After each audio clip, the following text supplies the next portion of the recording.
chaque personne qui bénéficie d'une manière ou d'une autre. Plus d'une quarantaine de jeunes professionnels des organisations de la société civile, des confessions religieuses, membres des organisations de femmes, des personnes vivant avec handicap et d'autres ont pris part à une conférence débat dénommée Face aux jeunes sous le thème Préservation de la forêt du bassin du Congo et les jeunes professionnels, les opportunités dans l'énergie pour lutter contre la déforestation. Cette conférence organisée ce samedi 24 septembre 2022 à Goma par la communauté Abar RDC en connivence avec plusieurs syndicats poursuivait comme objectif de susciter l'intérêt des jeunes professionnels sur les questions de la préservation du bassin du Congo ou même discuter de la problématique de l'impact de la fourniture en énergie sur la préservation des espaces forestiers. Les différents intervenants ont tous appelé les participants à s'intéresser aux questions liées à l'environnement car c'est une richesse à préserver. Donc, si la population prenait des initiatives du genre reboisement des essences d'arbres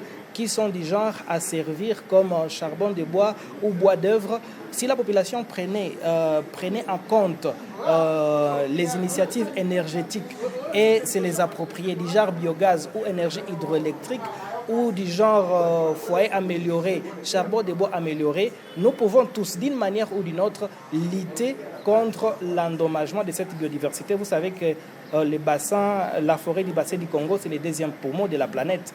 Donc nous devons tous, et surtout en tant que jeunes, nous avons cette capacité de créativité, d'innovation qui puisse nous permettre d'avoir des solutions innovantes qui pourront un peu nous aider à préserver notre forêt. Ceux-ci ont démontré combien le bassin du Congo regorge au travers ses cours d'eau une grande réserve en énergie renouvelable qui peut contribuer à la préservation de la forêt qui reste indispensable pour la protection de l'environnement. À continuer toujours à avoir l'effort de faire le projet sur le biogaz, aller exonérer ce terme-là qui me manquait, exonérer les gens qui ont l'objectif d'exploiter le biogaz. Quelque chose à ajouter, vous voyez ici à Goma, malgré l'incendie, moi j'ai constaté que utiliser le gaz, ça coûte un peu moins cher. Mais là, pourquoi ne pas instaurer un système au niveau des douanes? Les sociétés qui nous vendent des gaz, qu'on puisse les exonérer. Donc, les taxer à très moins cher au niveau des douanes, facilement chacun aura accès à des gaz à un coût moins élevé. Pour la question de la déforestation, M. Bienvenu Bwende a lancé un appel à l'utilisation de l'énergie renouvelable que de recourir à la braise, car tout compte fait, cette braise entraîne sensiblement la destruction de la flore et reste de même coûteuse.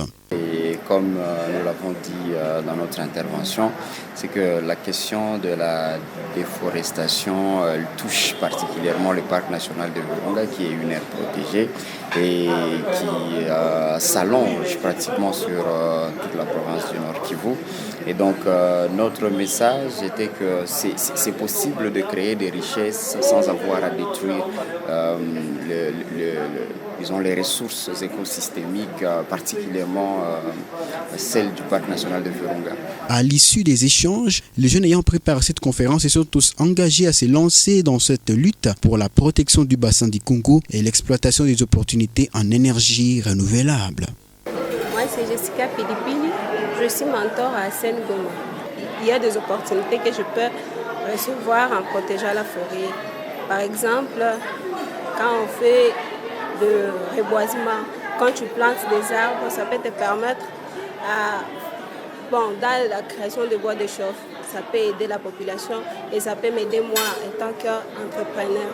Donc moi, en tant que mentor, je travaille avec les jeunes, donc je vais sensibiliser de plus les jeunes à faire le reboisement, car ça va nous aider à protéger notre environnement pour lutter contre les changements climatiques.